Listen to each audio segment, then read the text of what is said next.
Alam semesta ternyata tidaklah tetap dalam keadaan diam atau statis, tetapi dalam keadaan mengembang. Mengembang, dalam pemahaman ilmu pengetahuan sains modern, bahwa alam semesta kita yang selama ini kita amati ini, ternyata terus berkembang dan meluas. Di video kali ini saya akan menjelaskan, berdasarkan petunjuk dan doktrin-doktrinnya di dalam Al-Quran. Berdasarkan dari penjelasan sains, ternyata mengembangnya alam semesta ini, sebagaimana di dalam Al-Quran yang diturunkan 14 abad silam itu ternyata sudah ada, dan dijelaskan. Memberikan isyarat dan petunjuk untuk kita. Sebagaimana firman Allah di dalam Al-Quran surat Az-Zariyat ayat 47. Yang artinya, dan langit itu kami bangun dengan kekuasaan kami, dan sesungguhnya kami benar-benar meluaskannya. Sebagaimana di dalam Al-Quran mengandung arti kata, langit, yang dinyatakan dalam ayat ini. Sebenarnya arti kata, langit ini digunakan sebagai perwakilan dari sesuatu tempat, atau segala tempat yang tak terhingga, dan begitu luasnya. Berarti Al-Quran mengisyaratkan, langit itu, adalah perwakilan kata, dari arti luar angkasa, ataupun alam semesta.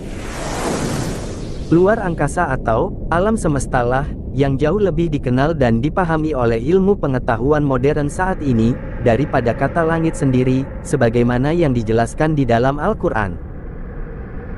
Di sini sekali lagi, kata tersebut digunakan dengan arti ini. Dengan kata lain, dalam Al-Quran dikatakan bahwa alam semesta ini, mengalami perluasan atau mengembang, dan mengalami inflasi kosmik yang tidak terhingga. Yang sekarang disebut sebagai inflasi kosmologi. Sampai disinilah pemahaman dan pencapaian ilmu pengetahuan ilmiah diraih. Bahwa alam semesta kita mengalami perluasan yang tidak terhingga batasnya. Sampai-sampai ilmu pengetahuan modern atau sains, tidak bisa menjelaskan dan memverifikasi secara logis. Bahwa, percepatan atau perluasan ekspansi alam semesta ini, karena adanya efek misterius dari materi gaib dan energi gaib yang tidak terlihat atau tidak bisa diamati. Atau dalam pembahasan alternatifnya disebut sebagai materi gelap dan energi gelap. Sebuah materi dan energi yang melawan hukum gravitasi, tetapi sebenarnya materi dan energi inilah yang mengisi dari seluruh kekosongan alam semesta ini. Yang disebut sebagai materi gelap dan energi gelap. Ternyata menjadi pembahasan menarik untuk ilmu pengetahuan modern saat ini, di dalam teori Einstein melalui konstanta kosmologisnya. Jika kita memperdalam lagi, dalam pemahaman tafsir Al-Quran di dalam surat Az-Zariyat ayat 47. Sebagaimana firman Allah sebagai berikut. Allah mengabarkan kekuasaannya yang besar dan kenikmatannya yang melimpah, dan kami menciptakan langit dengan kekuatan dan kekuasaan kami yang maha besar, dan kami yang meluaskan penjuru-penjurunya. Dengan arti kekuatan dan kekuasaan besar sebagaimana dalam tafsirannya, itu berarti Allah menciptakan dan meluaskan alam semesta ini dengan kekuatan yang sangat besar. Sebuah kekuatan besar dan energi yang tidak ada batasannya. Saking besarnya energi ini sampai-sampai sains modern pun tidak bisa menjelaskannya dengan logis, hingga akhirnya energi tersebut diberi julukan sebagai energi gelap. Sebuah energi yang tidak kasat mata, tapi energi inilah yang menyebabkan inflasi kosmik dan perluasan ekspansi alam semesta ini. Itu berarti Al-Quran tidak mengecualikan apa yang sudah dijelaskan oleh ilmu pengetahuan modern saat ini tentang materi gelap dan energi gelap. Hingga awal abad ke-20, satu-satunya pemahaman dan pandangan yang umumnya banyak diyakini di dunia ini adalah bahwa alam semesta ini bersifat tetap dan telah ada sejak dahulu kala tanpa adanya permulaan. Namun, penelitian, pengamatan, dan perhitungan yang dilakukan dengan teknologi modern mengungkapkan bahwa alam semesta sesungguhnya memiliki permulaan dan ia terus-menerus mengembang. Pada awal abad ke-20, fisikawan Rusia, Alexander Friedman, dan ahli kosmologi Belgia, Georges Lemaitre, secara teoritis menghitung dan menemukan bahwa alam semesta senantiasa bergerak dan mengembang. Fakta ini dibuktikan juga dengan menggunakan data pengamatan. Ketika Edwin Hubble, seseorang astronom Amerika, mengamati langit dengan teleskop raksasa luar biasanya, yaitu teleskop Hubble. Dia menjelaskan bahwa bintang-bintang dan galaksi terus bergerak saling menjauhi satu sama lainnya. Di mana galaksi-galaksi terus bergerak saling menjauhi, yang berarti bahwa alam semesta tersebut terus-menerus mengembang. Pengamatan yang dilakukan di tahun-tahun berikutnya memperkokoh fakta bahwa alam semesta terus berkembang. Namun kenyataan ini sebenarnya sudah diterangkan di dalam Al-Quran, namun pada saat itu, pada saat yang sama, banyak orang-orang yang tidak dapat memverifikasinya secara bersamaan, melalui penelitian di dalam konsep yang ada di dalam Al-Quran. Karena sesungguhnya benar, Al-Quran adalah firman Allah yang nyata. Allah adalah Tuhan semesta alam, Sang Pencipta, dan pengatur keseluruhan alam semesta ini dan segala isinya. Dan ada lagi, tentang penciptaan langit, sebagaimana firman Allah sebagai berikut. Dan apakah orang-orang yang kafir tidak mengetahui, bahwasanya langit, dan bumi itu keduanya dahulu adalah suatu yang padu, kemudian kami pisahkan antara keduanya. Dan dari air kami jadikan segala sesuatu yang hidup, maka mengapakah mereka tiada juga beriman? Quran Surat Al-Anbiya ayat 30. Ada ungkapan, ratkan, makna terjemahan kata di sini sebagai, suatu yang padu, adalah digunakan untuk merujukan pada suatu dua zat berbeda, yang membentuk suatu kesatuan.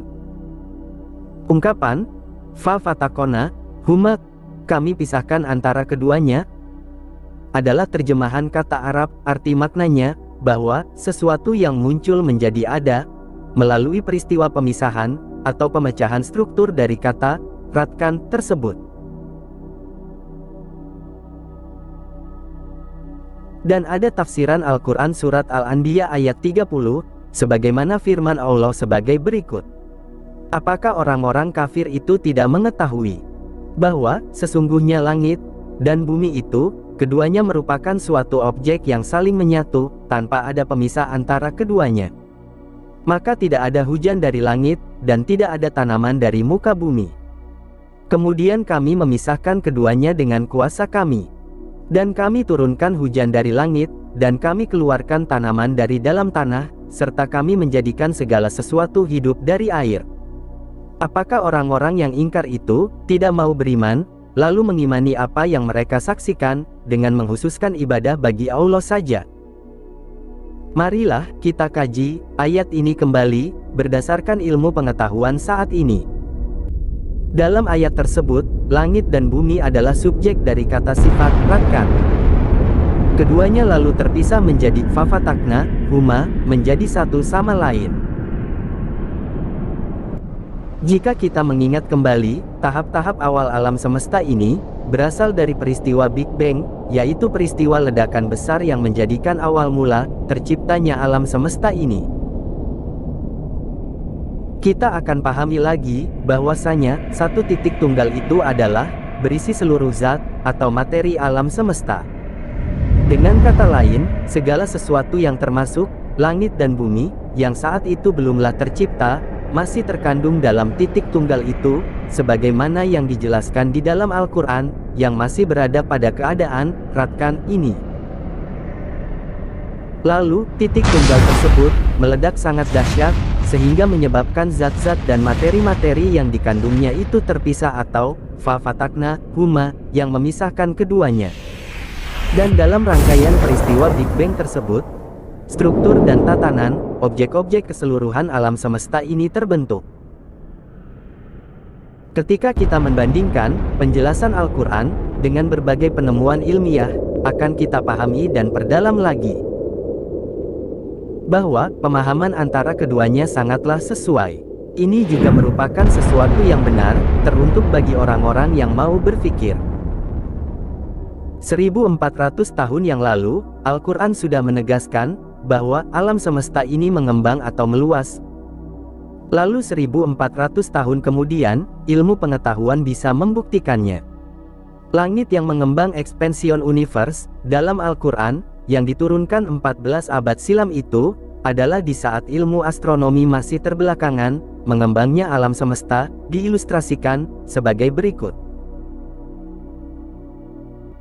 Yang artinya, sesungguhnya kami benar-benar meluaskannya. Menurut Al-Quran langit diluaskan atau mengembang. Dan dari sinilah, kesimpulan yang dicapai ilmu pengetahuan masa kini. Setelah itu ada lagi penjelasan, Quran Surat Al-Ghasyiyah ayat 18. Sebagaimana firman Allah, sebagai berikut. Yang artinya, dan langit, bagaimana ia ditinggikan. Kata, ditinggikan, berarti dibuat menjadi lebih tinggi, jadi langit itu semakin tinggi. Bukankah ini berarti juga sama, bahwa langit itu semakin meluas? Namun klaim itu salah. Para penelitian, pengamatan, dan perhitungan yang dilakukan dengan teknologi modern mengungkapkan bahwa alam semesta sesungguhnya memiliki permulaan, dan ia terus-menerus mengembang. Pada awal abad ke-20, fisikawan Rusia, Alexander Friedman, dan ahli kosmologi Belgia, Georges Lemaitre, secara teoritis menghitung dan menemukan bahwa alam semesta senantiasa bergerak dan mengembang. Fakta ini dibuktikan juga dengan menggunakan data pengamatan pada tahun 1929. Ketika mengamati langit dengan teleskop, Edwin Hubble, seorang astronom Amerika, menemukan bahwa bintang-bintang dan galaksi terus bergerak saling menjauhi. Ini baru sebagian kecil, yang dijelaskan fakta-fakta Al-Quran dalam firman Allah. Tidaklah mungkin pada masa itu belum ada teknologi canggih. Tapi seseorang manusia utusan Tuhan, sebut saja Baginda Muhammad, Rasulullah Shallallahu Alaihi Wasallam, mana mungkin punya pengetahuan astronomi yang sedemikian majunya. Sebelum adanya klaim ilmu pengetahuan modern ada, sebenarnya Islam dan Al-Quranlah lebih dulu.